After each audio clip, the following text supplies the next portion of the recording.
नमस्कार दोस्तों, कैसे हैं आप सभी का मेरे चैनल प्राचीन कहानियों में स्वागत है। अगर पहली बार आए हैं तो प्लीज़ चैनल को सब्सक्राइब करें ताकि वीडियो की नोटिफिकेशन समय समय पर आपको मिलती रहे। दोस्तों, आज फिर एक नई कहानी लेके आई हूँ। राजा विक्रमादित्य और काल की कहानी है ये। एक बार राजा विक्रमादित्य रूप बदलकर देर रात्रि में नगर के भ्रमण के लिए निकले। भ्रमण करते करते अमृत वेला का समय हो गया।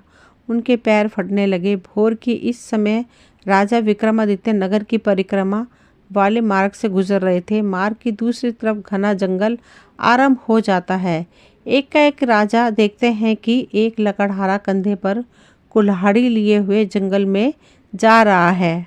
लकड़ी काटने के लिए एक ऊंचे वृक्ष पर चढ़ गया है और उसी समय राजा विक्रमादित्य ने देखा कि एक भयानक भालू उसी वृक्ष की तरफ दौड़ा चला आ रहा है और उसी वृक्ष पर चढ़ने लगता है। वृक्ष पर भालू को चढ़ता देख राजा को बड़ा ही आश्चर्य होता है, क्योंकि भालू तो वृक्ष पर कभी चढ़ ही नहीं सकता है। उस समय नौजवान लकड़हारे ने जब भालू को अपनी ओर आते देखा तो उसके हाथ और पांव फूल गए। भय के कारण उसके हाथ से वृक्ष की टहनी छूट गई और वह धरती पर जा गिरा और मृत्यु को प्राप्त हुआ। तब भालू पेड़ से नीचे उतरा। राजा के देखते ही देखते उसने एक सुंदर लड़की का रूप धारण कर लिया और जंगल के समीप जाकर एक कुएं की मुडेर पर बैठ गई।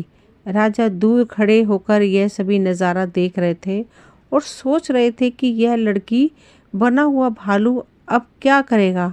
थोड़ी देर में राजा के दो सिपाही जो रात्रि गश्त पर थे उधर आ गए। इत्तेफाक से दोनों सिपाही सगे भाई थे। इनमें से छोटे भाई की नज़र कुएं पर बैठी सुंदर लड़की पर पड़ी तो वहाँ बड़े भाई से बोला कि कितनी सुंदर लड़की है ये, मैं इसी लड़की से विवाह करूँगा। बड़ा भाई बोला, बड़े भाई के होते हुए छोटा भाई कैसे विवाह कर सकता है? बड़ा होने के नाते सबसे पहले विवाह मैं करूँगा। तब छोटा भाई बोला, इससे पहले मैंने देखा है इसलिए इससे विवाह तो मैं ही कर लूँगा।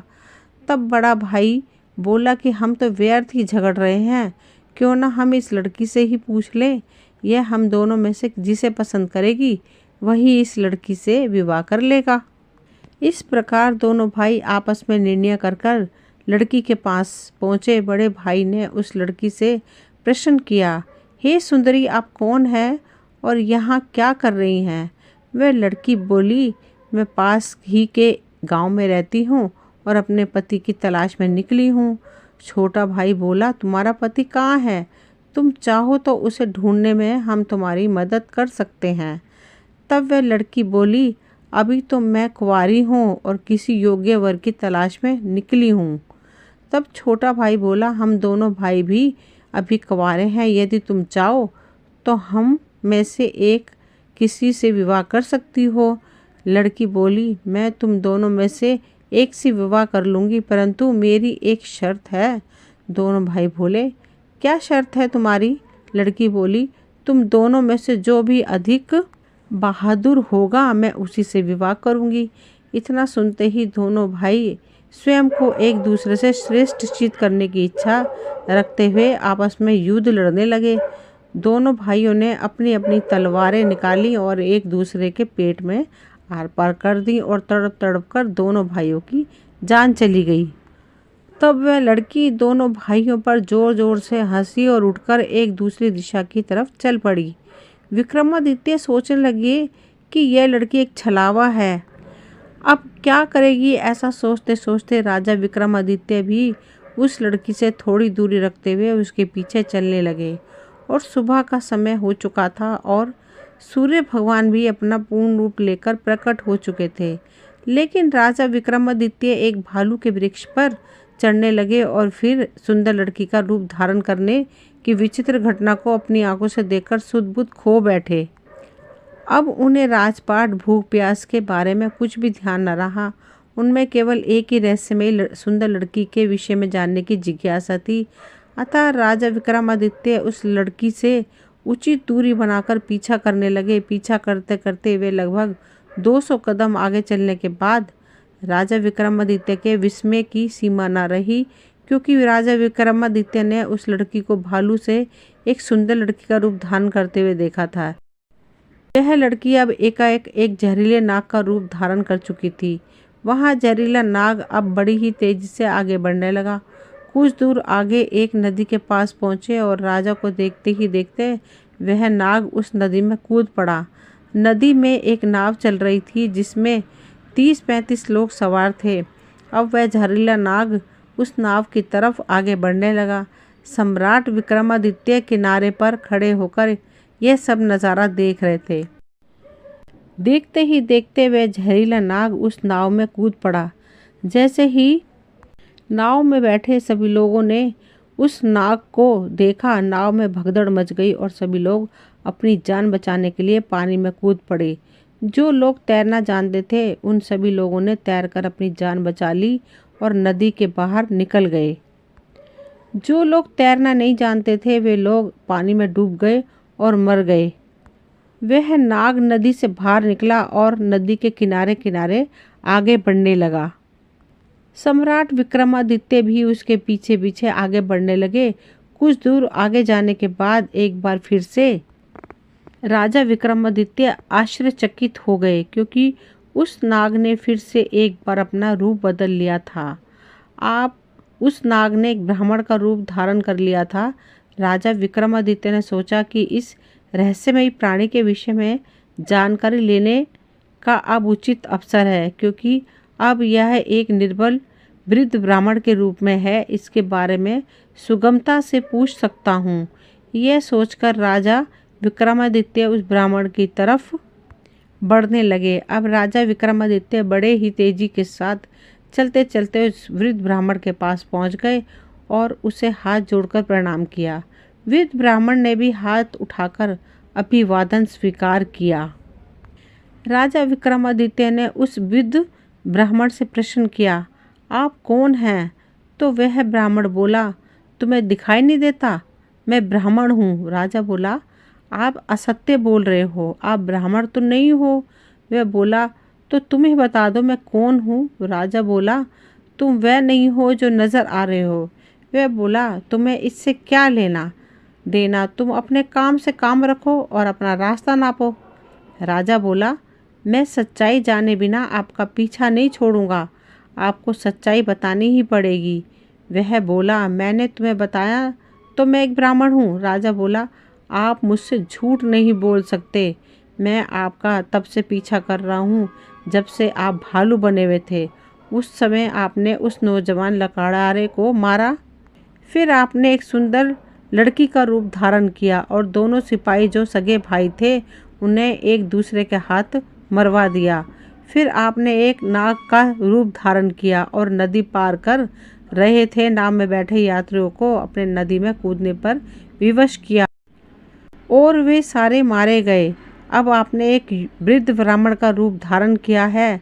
अब सीधी तरह से सच सच बता दो कि आप कौन हो। वह बोला, यदि नहीं बताओ तो।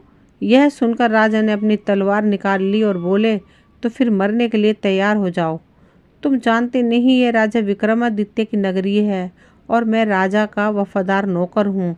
अब मरने से पहले जल्दी से बता दो कि तुम कौन हो। राजा विक्रमादित्य की यह धमकी सुनकर वह वृद्ध ब्राह्मण जोर जोर से खिलखिलाकर हंस पड़ा और बोला, मैं जानता हूँ कि यहाँ माँ प्रतापी सम्राट विक्रमादित्य की राजधानी है और मैं यहाँ भी जानता हूँ कि तुम ही विश्व प्रसिद्ध सम्राट विक्रमादित्य हो। फिर भी एक बात जान लो, तुम मुझे नहीं मार सकते, बल्कि एक दिन ऐसा आएगा कि मैं तुम्हें ही मरने के लिए विवश कर दूंगा। उसकी ये बात सुनकर राजा विक्रमादित्य सोचने लगे कि जिसने इस रूप में भी मुझे पहचान लिया वह कोई साधारण इंसान तो नहीं हो सकता। तो राजा थोड़े विनम्र होकर बोले, अब आपने मुझे पहचान ही लिया है तो कृपा करके बताइए कि आप वास्तव में कौन हैं।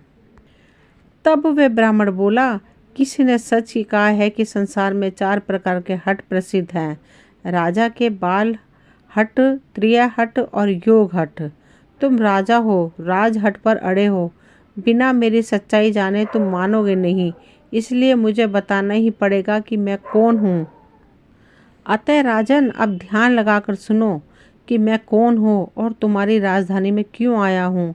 आप उस ब्राह्मण ने बताना शुरू किया। हे राजन, मैं तुम्हें बताता हूँ कि मैं कौन हूँ। जो भी मैं बताऊँगा एक एक शब्द ध्यान लगाकर सुनना। मेरा नाम काल है। तुम जानते हो कि इस संसार में जितने भी प्राणी जन्म लेते हैं उनकी मृत्यु निश्चित है। इसलिए इस भूमि को मृत्यु लोक भी कहा जाता है।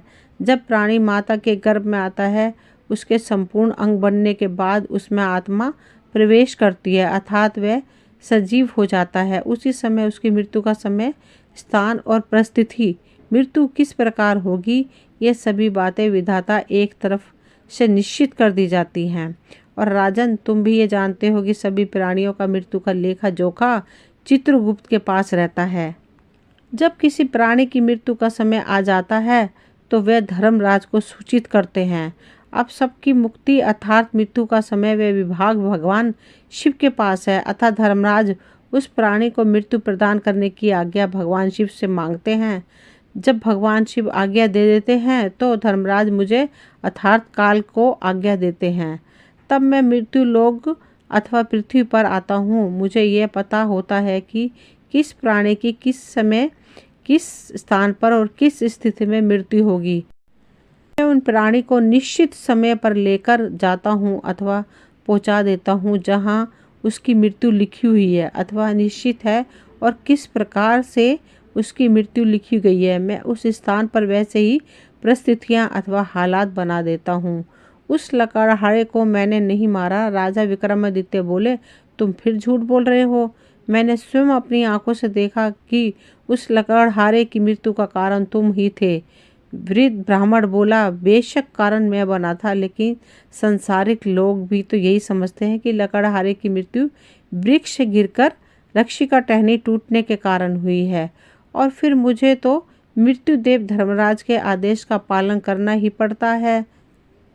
उसकी मृत्यु वृक्ष से गिरने के कारण लिखी गई थी, इसलिए मैंने भालू बनकर वैसी ही परिस्थितियों का हालत पैदा कर दिए। नहीं तो जरा सोचो, यदि असली भालू होता तो क्या कभी पेड़ पर चढ़ता? कदापि नहीं। परंतु वहाँ तो मैं था और मेरे लिए कुछ भी असंभव नहीं है। अगर उन सिपाहियों की बात करें तो उनको भी मैंने ही मारा। उनकी मृत्यु एक दूसरे के हाथों लिखी थी, अतः उनके लिए मुझे एक सुंदर लड़की बनना पड़ा। नाव में सवार लोगों की मृत्यु पानी में डूबने से लिखी थी, इसके लिए मुझे भयानक नाग का रूप धारण करना पड़ा। राजन, मुझे लगता है कि आप अच्छी तरह समझ गए होंगे कि मैं कौन हूँ और तुम्हारी नगरी में क्यों आया था, और ये समझ गए होंगे कि समय, स्थान, परिस्थितियों की संसारिक प्राणी के जीवन में कितनी बड़ी भूमिका होती है। राजा विक्रमादित्य के वृद्ध ब्राह्मण रूपी काल की बातें बड़े ध्यान से सुन रहे थे और गंभीर हो गए। काल कहने लगा, राजन, अब मैं चलता हूँ। राजन बोले, हे कालदेव, आपने मुझे बहुत अच्छी जानकारी दी है, जिसके लिए मैं आपका बहुत आभार व्यक्त करता हूँ। कृपया जाने से पहले मेरे एक और प्रश्न का उत्तर देते जाइए। कालदेव बोले, पूछो, क्या पूछना है? शीघ्र पूछो, मेरे पास समय नहीं है। राजा विक्रमादित्य बोले, कृपा करके मुझे यह बताइए कि मेरी मृत्यु किस समय पर और किस प्रकार से होगी। कालदेव बोले, हे राजन, मैं यह तो बता सकता हूँ कि तुम्हारी मृत्यु कहाँ और किस प्रकार से होगी, परंतु यह नहीं बता सकता कि तुम्हारी मृत्यु कब होगी। राजा विक्रमादित्य बोले, हे कालदेव, मृत्यु का समय बताने में आपको क्या आपत्ति है? कालदेव बोले, हे राजन, यदि मैं पहले ही आपको मृत्यु का समय बता दिया तो इसी क्षण से आप चिंताग्रस्त हो जाएंगे, और आप तो जानते हैं ही कि चिंता और चिंता दोनों में कोई अंतर नहीं है। अभी तो आपको अपने शासनकाल में बहुत से शुभ और जन कल्याण के कार्य करने हैं। राजा विक्रमादित्य बोले, चलो समय ना सही, यह तो बता दो कि मेरी मृत्यु कहाँ और कैसे होगी। कालदेव बोले, सुनो राजन, तुम्हारी मृत्यु तुम्हारे ही महल में सीढ़ियों से पांव फिसलने से गिरने के कारण होगी। इतनी बात सम्राट विक्रमादित्य को बताकर वे ब्राह्मण रूपी काल शीघ्रता से एक दिशा की ओर आगे चल पड़े और कुछ दूर जाकर विलुप्त हो गए। अब इस समय सूर्य भगवान भी पूर्ण रूप से अस्त हो चुके थे। चारों तरफ अंधकार छा गया था। राजा विक्रमादित्य अब तक शारीरिक और मानसिक रूप से थक चुके थे, अतः मन में गहन सोच विचार के लिए तेज तेज कदमों से अपने महल की ओर प्रस्थान करने लगे। दोस्तों, ये कहानी यही तक थी और आप मुझको कमेंट बॉक्स में ज़रूर बताइएगा कि ये कहानी आपको कैसी लगी, और चैनल को सब्सक्राइब करना ना भूलें, वीडियो को लाइक शेयर करना ना भूलें। मिलते हैं अगली वीडियो में, तब तक के लिए थैंक यू।